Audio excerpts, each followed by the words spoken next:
हाय बच्चों, welcome back to my channel. तो आप सब बच्चों को पता है कि इंजीनियरिंग की जो रजिस्ट्रेशन और डॉक्यूमेंट वेरिफिकेशन का समय है वो बहुत जल्दी ख़त्म होने वाला है। आपके पास लगभग 2 से 3 दिन से ज़्यादा नहीं बचे हैं और फार्मेसी वाले बच्चे आप लोगों का अभी शुरू होने वाला है। जैसा इंजीनियरिंग का हुआ है सेम टू सेम आप लोगों का भी होने वाला है।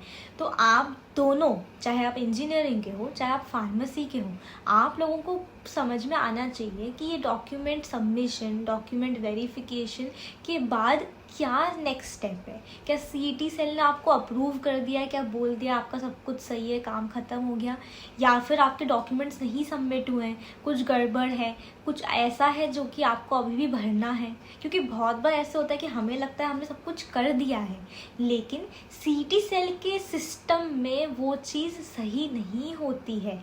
तो आप लोगों को वो कैप राउंड में नहीं बैठने देंगे। अगर कैप राउंड में नहीं बैठने देंगे इसका मतलब क्या है कि आपका कॉलेज में एडमिशन नहीं होगा।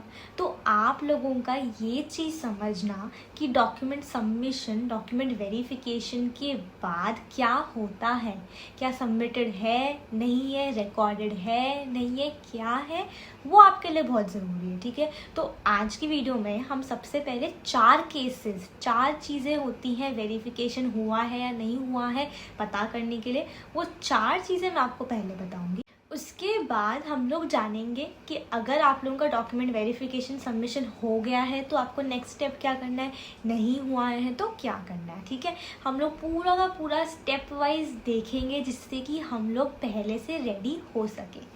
दूसरा, आप लोगों के इंस्टीट्यूट लेवल सीट्स के ऊपर एक बहुत बड़ी अपडेट आई है सीईटी सेल की तरफ से, वो मैं आप लोगों के साथ शेयर करूंगी। ठीक है, तो आज के वीडियो में आप लोगों का डॉक्यूमेंट वेरिफिकेशन सबमिशन के बाद क्या क्या चीज़ें होने वाली हैं, क्या क्या नेक्स्ट स्टेप्स हैं, हम वो सब कुछ देखने वाले हैं। बेटा काफ़ी इंपॉर्टेंट वीडियो है ये, तो बीच बीच में बिल्कुल भी स्किप मत करना।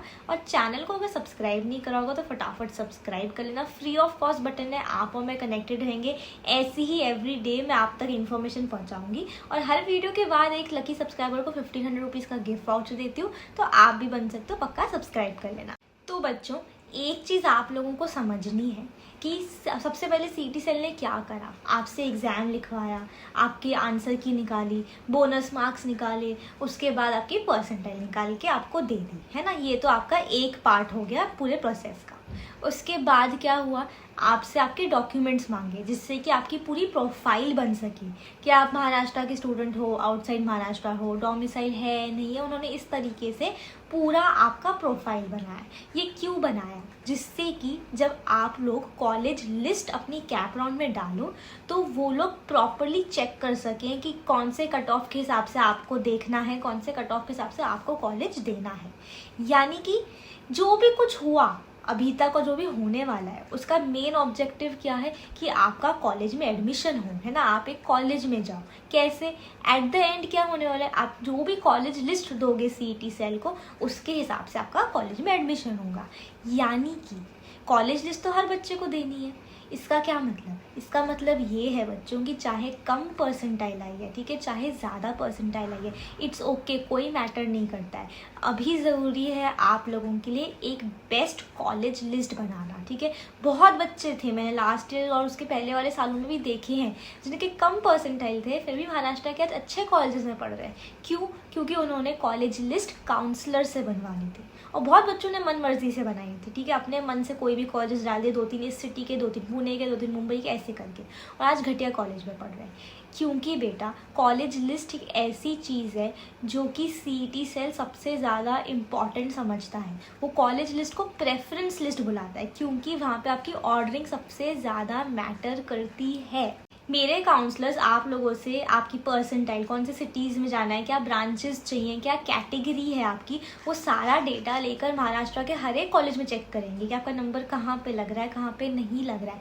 उसके हिसाब से वो आपको कॉलेज लिस्ट बना कर देंगे, पूरा ऑर्डर जमा के। आपको नहीं पता ना बेटा इतने सारे कॉलेजेस के बारे में, 400 से भी ज़्यादा इंजीनियरिंग कॉलेजेस हैं, फार्मेसी के भी इतने सारे कॉलेजेस हैं, नहीं पता ना। प्लेसमेंट फीस, कट ऑफ, अगर जिसको नहीं पता तो उनको तो हेल्प लेने की ज़रूरत है ना। मम्मी पापा को भी नहीं पता, वो लोग भी मिडिल क्लास से आते हैं, वो अपने पेशे पे फोकस करते हैं, उनको थोड़ी ये सब चीज़ों का आइडिया है ना। आपको पता है, आप तो अभी भी आए हो, तो जिनको पता है बेटा उनकी हेल्प लो ना। काउंसलर्स किसी लिए हैं। पर्सनल काउंसलिंग बैच ज्वाइन करने के लिए मैंने लिंक जो है डिस्क्रिप्शन बॉक्स में डाल दी है। एग्ज़ाम खजाना ऐप है, उसे डाउनलोड करके ज्वाइन कर लो। आपको कोई भी डाउट होता है कि पर्सनल काउंसलिंग कैसे ज्वाइन करना है या कुछ भी पर्सनल काउंसलिंग रिगार्डिंग, तो आप मेरे को व्हाट्सएप पे मैसेज करके आराम से पूछ सकते हो बेटा, ठीक है। और ध्यान रखना, ये आपके फ्यूचर का सवाल है। कैप राउंड इस बार बहुत स्ट्रिक्ट होने वाले हैं, ठीक है। एक कॉलेज ऊपर नीचे और आपका फ्यूचर ख़राब हो जाएगा, मम्मी पापा के लाखों पैसे बर्बाद हो जाएंगे। तो आप लोगों को ये गलती नहीं करनी है। एक पर्सनल काउंसलर आपके साथ अभी से लेकर एडमिशन होने तक रहेगा, कॉलेज लिस्ट बनाएगा, आपके सारे डाउट सॉल्व करेगा, पूरा एडमिशन प्रोसेस समझाएगा। और मैं एग्ज़ाम खजाना में पिछले 8 सालों से ले रही हूँ पर्सनल काउंसलिंग। मेरे बच्चे महाराष्ट्र के टॉप कॉलेज में पढ़ रहे हैं। क्यों? क्योंकि उन्होंने सही टाइम पे पर्सनल काउंसलिंग ज्वाइन करके कॉलेज लिस्ट बनवा ली थी। और आप भी जाओगे, तो अब देरी मत करो बेटा, अब टाइम नहीं बचा है। देखते ही देखते कैप राउंड स्टार्ट हो जाएंगी, ठीक है। तो फटाफट से पर्सनल काउंसलिंग ज्वाइन करो, लिंक डिस्क्रिप्शन बॉक्स में डाल दी है। लास्ट की सीट्स रह गई हैं बेटा। सबसे पहला केस है, your application form is incomplete. अगर आप लोगों के CET सेल के पोर्टल पे ऐसा लिखा हुआ आ रहा है कि your application form is incomplete, यानी कि आप सबसे बड़े खतरे में हो। जिन जिन बच्चों का ये आ रहा है, आप लोगों को ध्यान से सुनना है। इसका मतलब ये है कि आप लोगों का जो सबसे पहला स्टेप था फॉर्म ही सबमिट करने का, वो ही अभी तक नहीं हुआ है। तो फटाफट से आप लोगों को फॉर्म को फिल करके सबमिट बटन के ऊपर प्रेस कर देना है, जिससे कि आप लोग नेक्स्ट सेकेंड स्टेप जो है वेरिफिकेशन का, उस पर जा सकते हो, ठीक है। अब बहुत सारे बच्चों मेरे को पूछते हैं कि दीदी डेट एक्सटेंड हो गया। तो बेटा पास्ट ईयर्स का ट्रेंड अगर हम देखें तो डेट एक्सटेंड हुई है, लेकिन अभी तक कोई अपडेट नहीं आया है। तो हम क्यों लास्ट मोमेंट तक वेट करें ना, अभी भी हमारे पास 2-3 दिन बचे हैं, तो क्यों ना हम पहले ही फॉर्म भर दें। तो जिन बच्चों का एप्लीकेशन फॉर्म इनकम्प्लीट आ रहा है, सबमिट करो और फटाफट से वेरिफिकेशन के लिए जाओ बेटा, ठीक है। ये है सबसे पहला केस। जब मैं आप लोगों को ये 4 केसेस समझा रही हूँ, आप लोगों का जो भी केस है 1, 2, 3, 4, वो मुझे कमेंट सेक्शन में पक्का बताना। चाहे 1 हो तो अगर आपका ये वाला केस है तो 1 टाइप करो, 2, 3, 4 मैं बताऊंगी तो वो केस मेरे को बताना। कुछ भी मेरे पास आप लोगों के लिए हर एक केस के लिए एक स्पेशल टिप है, वो टिप मैं आपको कमेंट सेक्शन में रिप्लाई कर दूंगी। लेकिन आप लोगों का केस मेरे को जानना ज़रूरी रहेगा, तो 1, 2, 3, 4 जो भी नंबर है वो पक्का बता देना। तो केस 1 तो आप लोगों को समझ में आ गया होगा अच्छे से बेटा, ठीक है। अब हम बढ़ते हैं केस 2 के ऊपर। सेकेंड केस है, your application form is complete, यानी कि जो फॉर्म भरना था वो तो आपका कंप्लीट हो चुका है। और उसमें क्या लिखा हुआ होता है, उसमें ये लिखा हुआ होता है सेंड टू, यानी कि your application form is complete and send to e verification. अब ये ई-वेरिफिकेशन किनको लिखा हुआ आएगा, जिन्होंने डॉक्यूमेंट वेरिफिकेशन ऑनलाइन चूज़ करी थी। अगर आप लोगों ने ऑनलाइन चूज़ करा था, बहुत बच्चे ये डाउट पूछते हैं कि दीदी हमने तो अब ऑनलाइन वेरिफिकेशन कर लिया, लेकिन हम लोग अप्रूव हुए, रिजेक्ट हुए, ये अभी तक आया नहीं है। तो बेटा ऐसे केसेस भी हैं, यानी कि आप सेकंड केस में हो और आपको वेट करना है। थोड़े दिनों में CET सेल खुद आपको जवाब दे देगा कि आपका फॉर्म रिजेक्ट हुआ है या वेरीफाई हुआ है, ठीक है। यानी कि सेकंड केस है, your application form is complete and send to e-verification, online वाले बच्चों के लिए। और जिन बच्चों ने ऑफलाइन करा है, फिजिकल सेंटर में, SC सेंटर में जाके वो करने वाले हैं, आप लोगों के लिए लिखा हुआ आएगा your application form is complete and आप लोगों को स्लॉट बुकिंग करनी होगी अपने SC सेंटर में जाने के लिए। अगर आपको वो लोग उसके हिसाब से स्लॉट असाइन कर देंगे। आपका फिर भी अगर नहीं आता है तो आपके पास में जो भी इंजीनियरिंग कॉलेज SC सेंटर की तरह है, आप वहाँ पे जाके अपना प्रोसेस शुरू कर सकते हो, कोई दिक्कत की बात नहीं है। वो आप वहाँ पे आपको हेल्प कर देंगे। सेंटर चले जाओ बेटा, ठीक है। सेंटर जाना ज़रूरी है क्योंकि वहाँ पे सब लोग हेल्प करेंगे, वहाँ लोग हैं आपकी हेल्प करने के लिए। तो जब लोग हैं तो कुछ ना कुछ तरीका बता देंगे। हो सकता है वापस घर जाके वापस आना पड़े, वापस जाके वापस आना पड़े, कोई बात नहीं, एक टाइम की बात है ना, लेकिन हमारे करियर का सवाल है। और ये सब चीज़ें बेटा पर्सनल काउंसलर्स भी आपको गाइड करते हैं। उन्होंने डॉक्यूमेंट वेरिफिकेशन के टाइम पे इतने सारे बच्चों को इतनी हेल्प करी है, उनको जो जो चीज़ें नहीं पता थी सब बताई है। आप अभी भी आज भी ज्वाइन करते हो तो डॉक्यूमेंट वेरिफिकेशन के ऊपर हेल्प मिलेगी। आपके बाद में कैप राउंड्स के ऊपर जो मोस्ट इंपॉर्टेंट हेल्प है वो भी काउंसलर्स करेंगे, प्लस आपकी कॉलेज लिस्ट भी बना कर देंगे आप। बच्चों अगर व्हाट्सएप ग्रुप नहीं ज्वाइन करा होगा तो फटाफट ज्वाइन कर लेना इससे पहले कि वो फुल हो जाए। डिस्क्रिप्शन बॉक्स में लिंक दी है, वहाँ पे सीईटी सेल की तरफ से जो भी ऑफिशियल अपडेट आती है, छोटे से लेके बड़ी अपडेट सब कुछ मैं वहाँ पे बता देती हूँ। और भी कोई मेरे को यूजफुल कंटेंट आप लोगों के लिए मिलता है, चाहे कट ऑफ की पीडीएफ हो, कॉलेजेस के बारे में, मैं सब कुछ वहाँ डाल देती हूँ। और आपको मौका मिलता है मेरे से 1-on-1 बात करने का। मैं सारे बच्चों का खुद ही रिप्लाई करती हूँ, खुद ही कॉल्स वगैरह सब आंसर करती हूँ, मैसेजेस वगैरह सब। तो व्हाट्सएप ग्रुप पक्का ज्वाइन कर लेना, डिस्क्रिप्शन बॉक्स में लिंक दी। तीसरा केस है, your application form is verified by SC0001 on so and so date at so and so time. यानी कि आपको भी स्क्रीन पे दिख रहा होगा स्क्रीनशॉट, ये एक ग्रीन कलर के लिखा हुआ आता है फॉन्ट, ठीक है, टेक्स्ट, कि आपका एप्लीकेशन फॉर्म जो है वेरीफाई हो चुका है।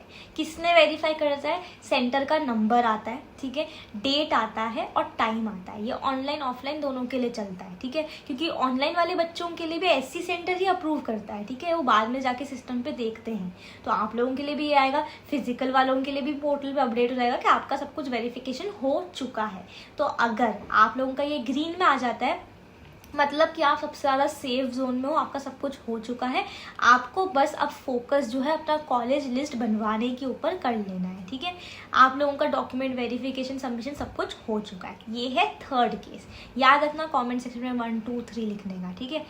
अब जिन बच्चों का ये थर्ड केस है ग्रीन वाला, ठीक है, बहुत ज़्यादा रिलैक्स नहीं हो जाना है, ठीक है, थोड़ा सा रिलैक्स होना है, लेकिन आप लोग अभी पहले हो, मतलब आप लोग रेस में पहले चल रहे हो। यानी कि आप लोगों को बचे हुए टाइम पे फोकस अपना कॉलेज लिस्ट पे लगाना है, क्योंकि अगर आपके पास एक अच्छी कॉलेज लिस्ट होगी तो आप एक अच्छे कॉलेज में जाओगे। कॉलेज लिस्ट बेटा ध्यान क्या रखना होता है कि हर कॉलेज में पता करना होता है कि नंबर लग भी रहा है या नहीं। आज अगर मेरे 30 परसेंटाइल आए हैं, ठीक है, और 30 परसेंटाइल पे अगर मेरे को 200 कॉलेज में दाखिला मिल सकता है, कौन सा बच्चा जाएगा कि उन 200 के आखिरी नंबर पे मैं जाऊँ? कोई नहीं ना। वो सोचेगा कोई बात नहीं यार, 30 परसेंटाइल आई, 200 कॉलेजेस मिल रहे हैं, तो भी पहले नंबर के कॉलेज पे जाऊँ। वो कैसे होगा? जब प्रॉपरली आप कॉलेजेस ढूंढोगे कि हाँ ये पक्के कॉलेजेस है, यहाँ पे मेरा एडमिशन होगा, और दूसरा ऑर्डरिंग प्रॉपर करोगे। और कौन करके देगा आपको ये? Personal counsellors, personal counselling batch में।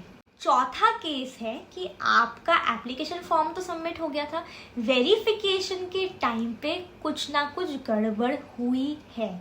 वेरिफिकेशन के टाइम पे जो गड़बड़ हुई है, कोई भी डॉक्यूमेंट्स में गड़बड़ है, तो सीईटी सेल का क्या आता है डिस्क्लेमर टेक्स्ट कि आपका जो डॉक्यूमेंट्स वगैरह हैं वो रिवर्ट बैक कर दिए गए हैं और ये गलतियां हैं, तो वापस अपलोड करो, ठीक है।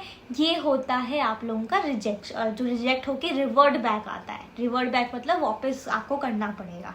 ये है चौथा केस। तो अब आप लोगों को सारे केसेस समझ में आए। 2 भागों में, सबसे पहले तो डॉक्यूमेंट सबमिशन और डॉक्यूमेंट वेरिफिकेशन। डॉक्यूमेंट सबमिशन जिस बच्चे का नहीं हुआ है, जो सबसे पहला स्टेप है, उसका बोल देते हैं सीधा सीधा your application form is incomplete. जिन लोगों का डॉक्यूमेंट सबमिशन हो चुका होगा उनका आ रहा होगा कि your application form is submitted, और वो वेट करा जा रहा है आपका सेंटर असाइन होने के लिए, या फिर जो ऑनलाइन वाले बच्चे हैं उनका वेरिफिकेशन होने के लिए। ये तो हो गया। अब ये होने के बाद जब आप लोग स्क्रूटिनिटी जो ऑनलाइन करते हैं बच्चे, या फिर SC सेंटर में जाके करते हैं, दोनों तरीके से आप कर सकते हो। ये होने के बाद, चाहे ऑनलाइन करा चाहे ऑफलाइन करा, ये होने के बाद अगर आपका सक्सेसफुल होता है तो आपको आता है कि आपका सक्सेसफुल हो चुका है, सेंटर का नाम, डेट और टाइम आता है। अगर नहीं हुआ होता है, रिजेक्ट हो जाता है आपका वेरिफिकेशन या कुछ गड़बड़ होती है, तो आपको रिवर्ट बैक आता है। ये 4 केसेस आपको समझ में आए हैं बेटा, है ना। कौन सा आपका केस है वो मुझे कमेंट में आप लोग अच्छे से बताने वाले हो। तो ये आपका अभी सबसे इमीडिएट वेरिफिकेशन होने के बाद ये 4 चीज़ें हैं जो आपको सबसे ज़्यादा ज़रूरी याद रखनी है बेटा, ठीक है। अब ये सब होने के बाद अगला स्टेप क्या है क्या नहीं है वो अभी हम लोग जानेंगे। अब बेटा ये होने के बाद आप लोगों की प्रोविजनल मेरिट लिस्ट निकलेगी और फाइनल मेरिट लिस्ट निकलेगी, जहाँ पे आप लोगों का रैंक जो है वो डिस्प्ले होता है, ठीक है। अब रैंक कैसे कैलकुलेट होता है, आपकी परसेंटाइल पे क्या रैंक आएगी, ये सब के ऊपर वीडियो आएगी। अगर आप सारे बच्चे कमेंट सेक्शन में रैंक लिखते हो, ठीक है, कम से कम 100 कमेंट्स आने चाहिए, तो ही मैं वो वीडियो उसके ऊपर लेके आऊँगी। ये तो आपका इसके बाद होने वाला है। फिर आप लोगों का कैप राउंड शुरू होगा जो कि 25 जुलाई तक शुरू होगा। कैप राउंड्स में आपको ऑप्शन फॉर्म भरना होता है। ऑप्शन फॉर्म भरना होता है मतलब जो कॉलेज लिस्ट होती है उसे सबमिट करना होता है। ये मोस्ट इंपॉर्टेंट स्टेप है, ये मैं डे 1 से आपको बताती आ रही हूँ, ठीक है। इस बार कैप राउंड के रूल्स भी चेंज हुए जो कि आपको समझाए हैं, फिर भी आपके 30 सेकेंड्स लेकर मैं समझा देती हूँ। फर्स्ट कैप राउंड में अगर आपका सबसे पहले नंबर का कॉलेज आपको मिल जाता है तो आपको उसे लेना पड़ेगा, आपके पास कोई चॉइस नहीं बचेगी, आप नेक्स्ट राउंड नहीं खेल पाओगे। सेकेंड कैप राउंड में अगर आप जाते हो और आपको पहले 3 कॉलेजेस में से कोई कॉलेज लग जाता है तो वो आपको लेना पड़ेगा, आप नेक्स्ट राउंड में नहीं जा पाओगे। कैप राउंड 3 में अगर आपके पहले 6 कॉलेजेस में से कोई भी एक कॉलेज लग जाता है तो आपको वो लेना पड़ेगा, आप 4th कैप राउंड में नहीं जा पाओगे। और अगर आप 4th कैप राउंड तक आ जाते हो, ठीक है, तो आपको जो भी नंबर का कॉलेज लगेगा वो आपको लेना पड़ेगा, आपके पास कोई चॉइस नहीं बचेगी, ठीक है। ये तो कैप राउंड में हुआ। अब ये कॉलेज लिस्ट जो है ये प्रॉपरली आप लोगों को बनवा लेनी है काउंसलर से। एक एक चीज़ मैटर करेगा, आपका क्या ब्रांच लेना चाहते हो, क्या सिटी में जाना चाहते हो, सारी चीज़ें देखकर कॉलेज लिस्ट बनाई जाएंगी। आप सोचो सिर्फ इंजीनियरिंग कॉलेजेस 339 है और सब में 8 से 10 ब्रांचेस हैं, मतलब आपके पास 3000 से भी ज़्यादा ऑप्शंस है जो कि आपको भरने पड़ेंगे ऑप्शन फॉर्म में, जिसमें से चूज़ करना पड़ेगा 3000 ऑप्शंस में से। तो बेटा वो तो उसके लिए तो हेल्प चाहिए होगी ना, नहीं पता ना हमें, समझो ना इस बात को बेटा। इसीलिए बार बार कह रही हूँ कि लास्ट मौका है आप लोगों का, है ना। पर्सनल काउंसलिंग ज्वाइन करके आपको बहुत अच्छा लगेगा कि हाँ मेरे साथ कोई है हेल्प करने के लिए, हाँ मेरे को एक्सपर्ट गाइडेंस मिल रही है, हाँ मेरे लिए हर कॉलेज में चेक करके ही कॉलेज लिस्ट बनाई जा रही है, जो मेरे को सही में मिलेगा, वास्तविकता में मिलेगा, मेरे को वही लिस्ट बना कर दी जा रही है। ये चीज़ समझो बेटा, ठीक है। अब ये तो आपका कैप राउंड्स हो गए, ठीक है। अब आप लोगों का जो इंस्टीट्यूट लेवल सीट्स हैं वो भी इस बार उसका भी जो पूरा प्रोसेस है वो CET सेल देखने वाला है। अब सबसे पहला पॉइंट यहाँ पे नोट डाउन करने का ये है जो CET सेल के साइड से आया है कि इंस्टीट्यूट लेवल सीट्स जो है 20% सीट्स होती हैं हर कॉलेज में, सबसे पहली चीज़। दूसरी चीज़, अगर आप लोग इंस्टीट्यूट लेवल राउंड से अप्लाई करते हो तो आपको 2 गुना फीस देनी पड़ती है। तो अगर फॉर सपोज एक कॉलेज की फ़ीस कैप राउंड के थ्रू 1 लाख है तो आपको इंस्टीट्यूट लेवल सीट्स के थ्रू अगर आप जाते हो तो आपको 2 लाख फीस देनी पड़ेगी, ठीक है। ये आपको क्लियर है, 20% और डबल फीस, ये हुआ इंस्टीट्यूट लेवल। अब अगर मैं एग्जाम्पल लूँ किसी भी कॉलेज का, फॉर सपोज थाड़ोमल साइनी का, ठीक है, उसमें 180 सीट्स है। 180 सीट्स का 20% अगर आप निकालोगे तो 36 सीट्स आती हैं। वो 36 सीट्स जो हैं वो आपके लिए साइड में कर दी जाती हैं इंस्टीट्यूट लेवल राउंड्स के लिए, यानी कि वो साइड में रिजर्व कर दी जाती हैं ILS राउंड्स के लिए, ठीक है। अब आप लोगों को वेबसाइट जब आप विजिट करोगे कॉलेज का, आपको दिखेगा कि हर कॉलेज के पास ILS सीट्स होती हैं। CET सेल ने अभी प्रॉपर प्रोसीजर नहीं निकाला है कि कैसे वो लोग कंडक्ट करेंगे, तो उस पर जैसी अपडेट आएगी मैं व्हाट्सएप ग्रुप्स पे आपको अपडेट कर दूंगी, तो पक्का से ग्रुप को ज्वाइन कर लेना। दूसरी चीज़ आपके मैनेजमेंट कोटा।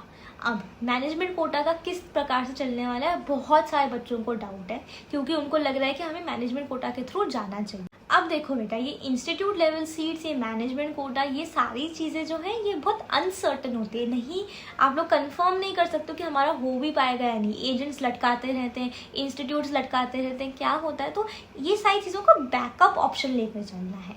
सबसे पहले तो कैप राउंड के थ्रू ट्राई करना ही करना है। कैप राउंड के थ्रू कॉलेज लिस्ट जो मेरे काउंसलर्स आपको बनाकर देंगे उसे डालकर ट्राई करना ही है। जो भी कॉलेज आपको लगेगा वो आपके लिए आपके परसेंटाइल और आपने जो भी चॉइसेस बताई थी उसके हिसाब से बेस्ट होगा, ठीक है। आपको फिर भी लगता है कि हमें ये नहीं चाहिए तो आप इंस्टीट्यूट लेवल सीट से मैनेजमेंट कोटा के थ्रू जा सकते हो। अब आप लोगों की जो न्यूज़ आ रही है वो ये है कि मैनेजमेंट कोटा भी इस बार CET सेल लेगा और 3 गुना फीस होगी कॉलेज की। तो अगर किसी कॉलेज की नॉर्मली कैप राउंड के थ्रू 1 लाख रुपए है तो मैनेजमेंट कोटा के थ्रू 3 लाख होगी, और ये भी CET सेल करेगा। लेकिन अभी काफ़ी सारे कॉलेजेस खुद से स्टार्ट करने लग गए हैं अपना अपना मैनेजमेंट कोटा। एजेंट्स के थ्रू भी होता है और कॉलेजेस ऑफिशियली भी स्टार्ट कर देते हैं कि हाँ हम लोगों ने स्टार्ट कर दिया, हमें अप्रोच करना स्टार्ट कर दो। तो आप लोग कैप राउंड के थ्रू तो सबसे पहले कॉलेज लिस्ट बनवा कर रखो, कैप राउंड के थ्रू अप्लाई करो, क्योंकि कैप राउंड के थ्रू आपको और भी बहुत सारे बेनिफिट्स मिलते हैं, स्कॉलरशिप, स्कीम्स वगैरह बहुत सारी चीज़ें। बैकअप में मैनेजमेंट कोटा को रखो, तो जो भी कॉलेजेस आपको लग रहा है वहाँ पे जाके आप विजिट कर सकते हो बेटा, ठीक है। तो ये आपका पूरा का पूरा एडमिशन प्रोसेस रहेगा। आई होप आपको आज की वीडियो में समझ में आया है बेटा कि किस प्रकार से डॉक्यूमेंट सबमिशन वेरिफिकेशन आपका दिखना चाहिए और आपको अभी क्या दिख रहा है, और जो भी अभी दिख रहा है उसके हिसाब से क्या एक्शन लेना चाहिए। आपको समझ में आया हो कि ऑप्शन फॉर्म कैसे भरना है, क्या रूल्स हैं, इंस्टीट्यूट लेवल सीट्स का कॉन्सेप्ट समझ में आया हो, आपको मैनेजमेंट कोटा का समझ में आया हो, एक आपको पूरा एडमिशन प्रोसेस के बारे में क्लैरिटी मिल गई हो बेटा। तो हम लोग मिलेंगे अगले वीडियो में, तब तक के लिए टेक केयर, बाय बाय।